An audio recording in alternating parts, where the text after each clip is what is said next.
আপনারা দেখছেন news now, খবরের নতুন ভাষা। রাজ্য সরকারের নতুন নিয়ম অনুযায়ী সরকারি কর্মচারীদের সপ্তাহে 5 দিন অফিস এবং শনিবার রবিবার ছুটি ঘোষণা করা হয়েছে। সেই সঙ্গে সরকারি অফিসগুলোর কাজের সময় নির্ধারণ করা হয়েছে সকাল 9:30 থেকে।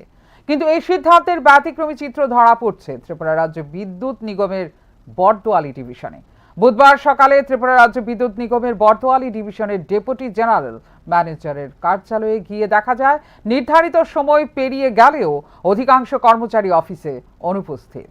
এই বিষয়ে জানতে চাইলে অফিসের এক মহিলা আধিকারিক জানান, বিদ্যুৎ নিগমের ক্ষেত্রে রাজ্য সরকারের নতুন সময়সূচি এখনো কার্যকর হয়নি, কারণ নিগমের কর্মচারীদের শনিবারেও অফিস করতে হয়। সেই কারণে পূর্বের নিয়ম অনুযায়ী সকাল 10টা থেকে বিকেল 5টা পর্যন্ত অফিস পরিচালনার নির্দেশ দিয়েছেন সংশ্লিষ্ট ডেপুটি জেনারেল ম্যানেজার। যদিও এই বিষয়ে সরকারি কোনো নির্দেশ জারি হয়েছে কিনা তা নিয়ে সন্দেহ থেকে যাচ্ছে।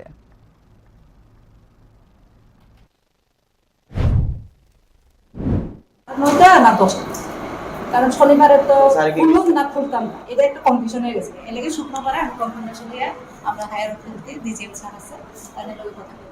তোমরা তো যখন শনিবারে খোলানোই লাগবো, তোমরা দোষটাই করে নেবে। ডিজিএম স্যার এয়ারপোর্ট থেকে ডিজিএম স্যার বিক্রম আরে না দিলপুর তাহলে কনফার্মেশনের পরে আমরা সবাই